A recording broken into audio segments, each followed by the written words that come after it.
दोस्तों नमस्कार। आज की इस संध्या काल की जीवन दर्शन यात्रा में हम संवाद करते हैं कि जिस तरीके से ये जीवन जो घट रहा है, बढ़ रहा है, अब इस जीवन को हम अपने मन के तल पर, अपने ज्ञान के तल पर, बुद्धि के तल पर, समझ के तल पर जानते हैं, पहचानते हैं, समझते हैं और जीते हैं। लेकिन अगर हम इस विषय पर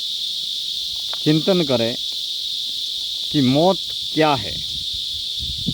दरअसल मौत जीवन की आखिरी असली अग्नि परीक्षा है, जिस वक्त हम हमेशा के लिए इस देह और दुनिया का त्याग कर देते हैं। अगर हमें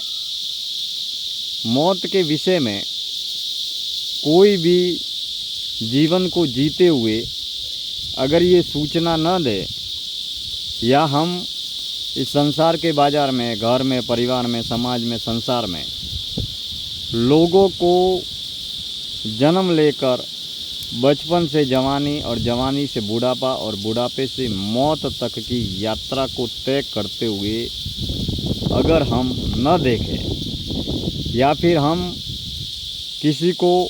मरता हुआ हमने अपने जीवन काल में देखा ही नहीं है, तो शायद हम मौत के बारे में अनभिज्ञ ही रहेंगे। मौत वह कुदरती, प्राकृतिक, स्वाभाविक और जीवन काल की आखिरी घटना है, जब हम हमेशा के लिए इस दुनिया से विदा हो जाते हैं और हमारा कर्ता होने का, भोक्ता होने का, अहंकार का पोषण करने का, मैं ये हूँ, मैं वो हूँ, मैंने ये किया, मैंने वो किया, इत्यादि तरीके का काम, क्रोध, लोभ, मोह, अहंकार से बना हुआ संसार और बाजार हमेशा के लिए छूट जाता है। जन्म से हम श्वास को लेना प्रारंभ कर देते हैं, फिर पहली श्वास से लेकर आखिरी श्वास तक ये जीवन काल चलता रहता है।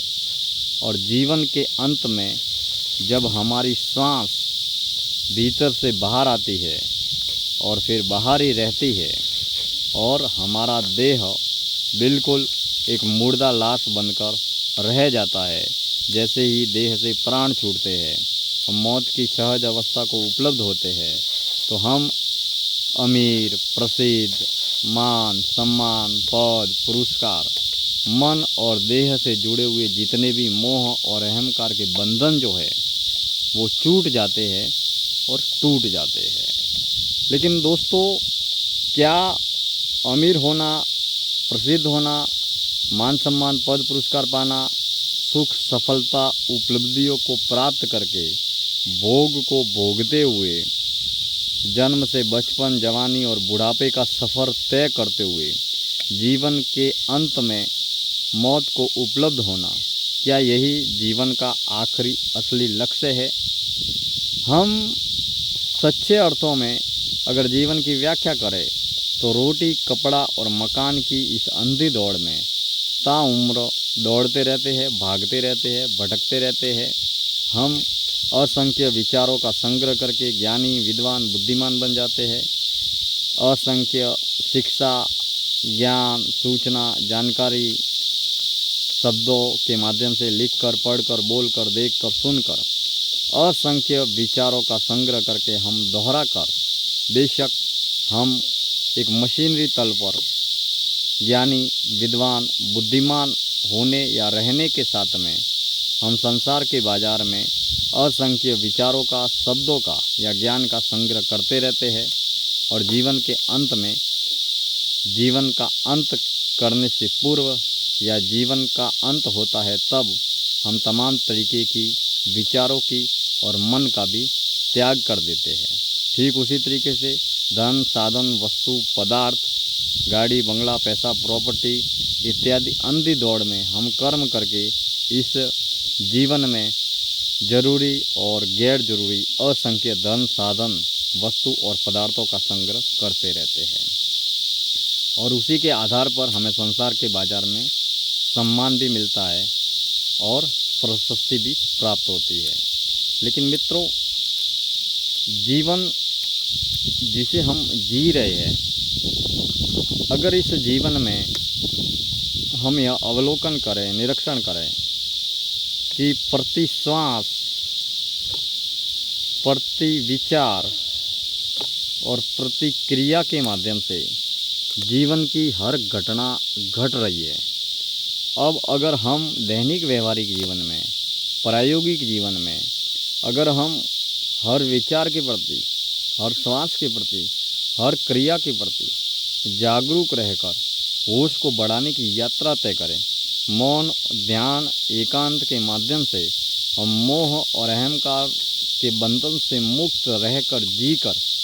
हम निष्काम भाव से कर्म करने की सहज अवस्था को उपलब्ध हो जाए, तो दोस्तों, धन, साधन और कर्म को त्याग किए बिना ही हम जिस तरीके से मौत के वक्त देह और दुनिया, घर, परिवार, समाज, संसार का त्याग करते हैं, ठीक उससे पहले बचपन में या भरी जवानी में ही हम केवल निष्काम कर्म की सहज अवस्था को उपलब्ध होंगे और मोह और अहंकार के तमाम तरीके के बने हुए बंधनों का त्याग कर देंगे। क्योंकि मित्रों, जीवन सीमित है और इस सीमित जीवन में हमने अगर हमारे समय को और हमारे जीवन की ऊर्जा शक्ति को खुद के जागरण में, आत्म कल्याण में, आत्मज्ञान में या अनंत की भीतर की यात्रा में अपने जीवन को नहीं लगाया, तो साधक की अनमोल ऊर्जा शक्ति और समय बाहरी बाजारू दिशाओं में ही बहता रहेगा और जीवन इसी अंधी दौड़ में खत्म हो जाएगा। मित्रों, मौत जीवन की आखिरी असली अग्नि परीक्षा है, आखिरी घटना है और जीवन के रहते हुए, जीवन के जीते जी हमें जीवन में हर कर्म, हर क्षण, हर क्रिया को करते हुए जागरण को अवसर देते रहना चाहिए। यह जीते जी मुक्त होने की अनंत यात्रा है। मित्रों, महानगर मुंबई के जंगलों से आज की इस जीवन दर्शन यात्रा का मैं समापन करता हूँ। कल हम किसी और नए विषय को लेकर जीवन दर्शन यात्रा में सार्थक चिंतन करते रहेंगे। अब जुड़े हैं और जुड़े रहे।